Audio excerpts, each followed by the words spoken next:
pessoal, meu nome é Luísa e hoje eu vou falar um pouquinho para vocês de como que eu me preparei para fazer a prova do TELC nível B2. Bom, se você chegou aqui nesse vídeo, você provavelmente já sabe o que é a prova do TELC. Então, eu não vou entrar muito em detalhes sobre o que é a prova e etc, porque esse vídeo aqui é para quem já sabe e para quem quer dicas de realmente como se organizar para fazer essa prova. Então, bom, vamos lá, vamos começar. Bom, gente, eu fiz a prova em janeiro desse ano, eu fiz a prova no final de janeiro. No segundo semestre do ano passado, então setembro, outubro, novembro e dezembro, eu fiz o curso do B2, tanto o B2.1 em 2 meses e o B2.2 em outros 2 meses.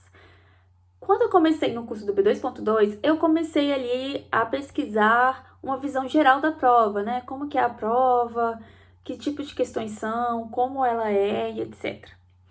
E uma das ferramentas que eu usei, além de ter olhado no próprio site do TELC, né, que é o que você pode fazer, eu assisti o curso da Lud Fonseca, o Ninja da Certificação B2. Então, eu assisti as aulas que ela deu ali e durante, então, o curso do B2.2 eu já fui meio que estudando para a prova também. Então, no próprio livro, quando você faz um curso do B2 normal, às vezes, nos livros já tem umas questões assim, né? Já passam umas questões do modelo da prova. Então, umas questões de verdadeiro ou falso, umas questões de você escolher o texto, enfim. Eu não vou entrar aqui muito em detalhes de como as questões são exatamente, mas vocês vão ver pelo material que eu vou deixar aqui também e pelas dicas que eu vou passar para vocês. Bom, então a primeira dica que eu dou é você primeiro terminar de estudar o nível B2 na escola normal, né? Você terminar de estudar o conteúdo do B2, no caso. Porque isso já vai te adiantar um pouco do processo. E também, se você já começar a ter uma visão geral da prova, enquanto você estuda o B2, já pode te ajudar também a poupar um pouco, né? Você estudar mais direcionado. Enfim, depois dar uma pesquisa, né? Ver uma visão geral da prova, quantas questões são, quantos pontos vale cada questão e etc. Terceira dica é escolha o material. E não precisa ser só um. Eu mesma não escolhi só o material da Lud, eu também decidi ir pesquisar livros e tudo mais. E teve um livro que eu usei que é, assim, sensacional, eu indico muito, que é dessa editora Klett, esse livro aqui, que é Mit Erfolg zu TELC Deutsch B2. Esse livro aqui, ele é próprio pro TELC, então assim, ele é excelente. E aí eu vou mostrar pra vocês aqui. Eles explicam aqui cada questão da prova, quanto tempo você tem, quantas questões são. Então, por exemplo, Time Eyes vale 25 pontos, quantos minutos você tem para fazer cada parte da prova. E esse livro, ele contém basicamente o vocabulário. Então, ele tem 24 lições só de vocabulário. Ele tem 30 lições de gramática e o restante é sobre cada parte da prova. Então, eu fiz um cronograma de estudo baseado nesse livro. Então, o que eu fiz? Eu dividi pelas semanas que eu tinha. Então, a partir do momento que eu descobri quando que eu ia fazer minha prova, então eu ia fazer dali um mês. Eu tinha feito minha inscrição para a prova, já tinha pago, já tinha certeza de que eu ia fazer a prova depois que eu terminei, que eu decidi, né? Em tal data. Então, a partir daí eu contei quantas semanas eu tinha para estudar e dividi todo esse conteúdo aqui por semanas. Então, cada dia eu estudava um item, pelo menos um ou mais, 2, 3 itens de cada parte. Então, um texto do Wortschatz, que é do vocabulário, que eu vou mostrar aqui para vocês como que é. Por exemplo, você tem um texto e depois do texto tem uma página só de atividades sobre o texto e sobre o vocabulário do texto.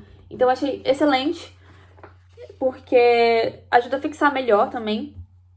Então, o que eu fazia? Eu lia o texto todo, eu marcava as palavras que eu não sabia, ou seja, eram muitas. E depois eu fazia as atividades, e aí você olha lá na solução e corrige e tal. E quando eu via que, tipo, nossa, errei muitas, tenho que refazer, eu marcava e refazia de novo. Ou errava só, às vezes eu errava pouco e refazia.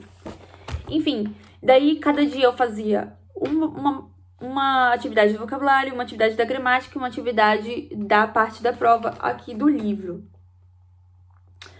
Então, foi basicamente isso. Esse livro aqui também, ele tem, essa editora, na verdade, né? Ela tem também outros livros para a prova do TELC que eu acho muito boas, que são só de atividades. Então, tem livros só de atividades da prova, que eu recomendo muito. Eu não comprei, porque eu peguei emprestado, mas tem também, eu vou colocar o link aqui do site.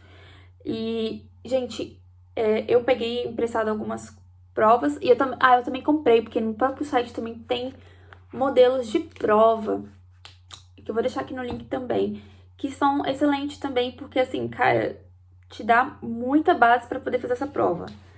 Daí foi isso, eu dividi, né, pelos dias que eu tinha. Eu vou deixar o cronograma de estudo que eu fiz para vocês aqui no link aqui na descrição do vídeo, que aí vocês também podem adaptar o cronograma pro tempo que vocês têm disponível. Então, assim, eu fiz esse cronograma em 4 semanas e eu vou dizer pra vocês que foi muito corrido pra mim. Assim, tipo, eu tava estudando realmente, assim, todo dia, bastante horas do meu dia, tipo, umas 3 horas por dia. E eu recomendo se você tiver esse tempo disponível realmente pra estudar, porque senão eu recomendo você talvez aumentar um pouco o seu tempo de estudo, sei lá, fazer em 2 meses, pra você se preparar e pra você não precisar, pra não ficar tão puxado pra você, sabe? E outra coisa também, muita gente menospreza essa parte do vocabulário. Mas eu vou dizer uma coisa pra vocês, por mais que você fale alemão fluente, o vocabulário, ele é específico. Tem uns termos, gente, que a gente não usa no nosso dia a dia. Então, assim, vale muito a pena você fazer. Não menospreze a parte do vocabulário, porque ela é muito importante pro Lesen, que é eu acho que é a parte da prova que vale mais ponto. Então, realmente faz toda a diferença você fazer esse vocabulário, porque ele é muito mais robusto do que o que a gente normalmente usa no nosso dia a dia. Então, outra coisa que eu quero dizer, assim, que é uma parte que eu particularmente fiquei um pouco desesperada no meio do processo, que é a parte do Sprachbaustein. O Sprachbaustein é a parte da gramática do TELC. E eu vou dizer uma coisa pra vocês. Não se desesperem, não pirem com a parte do Sprachbaustein. Estude sim a gramática, mas não foque tanto.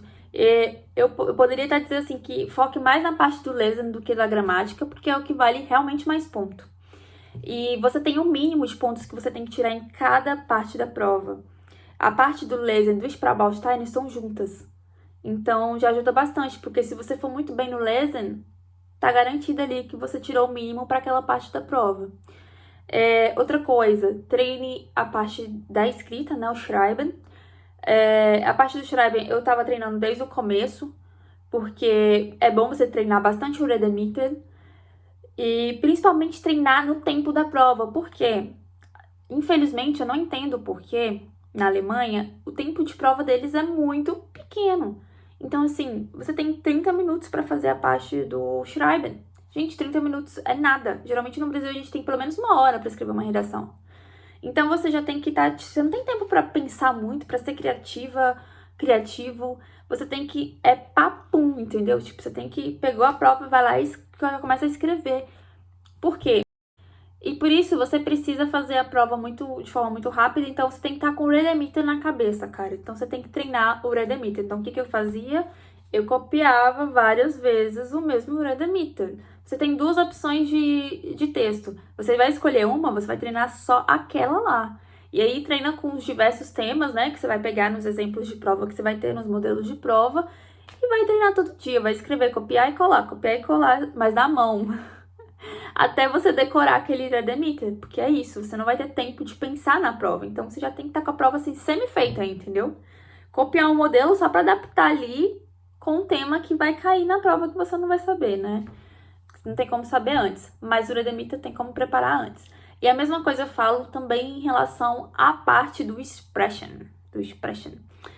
A parte do Expression dá pra você treinar o Redemitter também, o Redemitter antes, em casa, principalmente a questão 1, então treine em casa, essa daí acho que é uma dica meio óbvia, todo mundo que pesquisa um pouquinho sobre a prova já vai achar. E treina também o Redemitter, que foi o que eu fiz. Eu vou deixar aqui também nos documentos o Redemitter que eu usei, mas você também pode usar outros, obviamente. A Lud dá bastante dicas de Redemitter, que eu acho muito interessante. E é isso, gente. Para a prova do Expression, eu paguei uma professora particular, fiz 3 aulas particulares e eu achei muito bom. Para mim foi muito bom, porque não tinha ninguém para treinar comigo a prova. E a professora também ajudava nas correções, no que eu tava fazendo de errado, dava algumas dicas aqui ou ali, principalmente a parte da discussão do Expression, que era o que eu tinha mais medo. A parte do Schreiben, eu pedi para pessoas que eu conheci aqui na Alemanha para corrigirem os textos que eu fazia para mim. Então, tive esse feedback. Mas se não, eu acho que talvez um professor particular para corrigir suas provas escritas seja interessante, né? Seus treinos. E a parte do Horen, não tenho o que falar, assim, é ouvir. Então, para isso, a parte do Horen também, eu recomendo muito que compre as provas que eles disponibilizam na internet, porque aí já vem com o Horen e você consegue escutar os áudios também. Bom, gente, foi basicamente isso.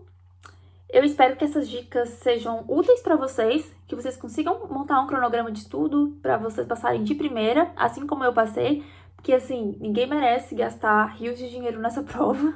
Então é melhor fazer só uma vez, porque ela não é barata. E é isso, pessoal. Espero ter ajudado. E muito obrigada por terem ficado até o final, por terem assistido o vídeo. Qualquer dúvida, comentem aqui que eu vou falar sobre o que eu souber, que eu puder. E eu também tenho uma pasta no Google Drive com o material que eu utilizei, com o material que eu mesma fiz, né, pra mim, que se vocês quiserem pode copiar ou que sirva de inspiração pra vocês fazerem o de vocês. Aí é só vocês comentarem aqui o e-mail que eu compartilho o link do Google Drive com vocês. E é isso, pessoal. Até a próxima!